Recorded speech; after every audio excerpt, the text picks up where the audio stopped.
गोजोनथाव खौरां जोंना हेल्थ भलुन्टियार डिपार्टमेन्टनि रिजाल्ट होबाय NRDS-निया जायफोरा एग्जाम होदोंमोन आरो जायफोरा डकुमेन्ट्स भेरिफिकेसन जाखांबाय बिथांमोना गावबा गावनि लिस्टखौ नायनानै लाबानो जाबाय। फार्स्टआवनो दंखायो लिरनायाव return examination held 18 July and 3 August 2025 for selection health volunteer under community centric comprehensive health and system information management program under ROC Nirlum PTA of CM Special Initiative Scheme. The following candidate has been selected. The list selected candidate is as mentioned below. So फारि नायलांबानो जाबाय नोंथांमोना बेयाव नोंथांनि केन्डिडेटनि नाम दं आरो बेयाव फादारनि नाम दं आरो नैबे जाबाय सिरियेल नाम्बार बेबो सिरियेल नाम्बार ओरै मोनसे दङ ओरै मोनसे दङ नोंथांमोना फारि नायलांबानो जाबाय आरो नोंथांनि मुंखौ सायख'नानै लाबानो जाबाय आरो हायोबा स्क्रिनशट खालामनानै लाबानो जाबाय नायनायाव उसुबिदा जादोंब्ला बिदिनो फारि दंलाङो बेयाव दङ 137 सिम लास्टआ 137 निफ्राय लास्ट दङ नैयाव 13 14 नम्बर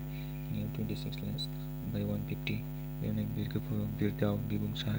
एलेक्सा दैमारि बिदिनो दंलाङो बिथिंबो दङ बिदिनो बसुमतारी नाजार आहमेद फारि नोंथाङा नोंथांनि मुंखौ नायलांबानो जाबाय आरो स्क्रिनशट खालामनानै लाबानो जाबाय नायनायाव सुबिदा जानाय बायदि फारि दंलाङो फारि नायलांबानो जाबाय नोंथांमोना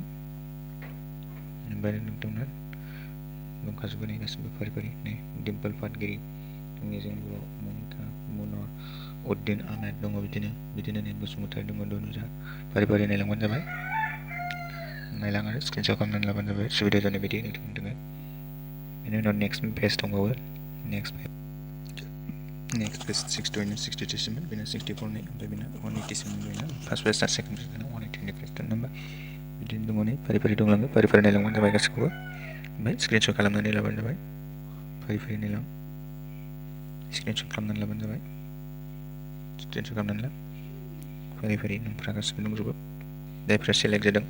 बिथांमोनखौ ट्रेनिंनि थाखाय लिंहरखाबायबो जानांगौ फारि नायलांबानो जाबाय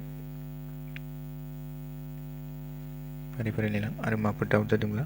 बेनो लास्ट 248 आरो नैबिथिं 124 नम्बर नैबे नाम्बाराव माबाफोर डाउट जादोंब्ला कल खालामनानै सोंहरबानो जाबाय नोंथांमोना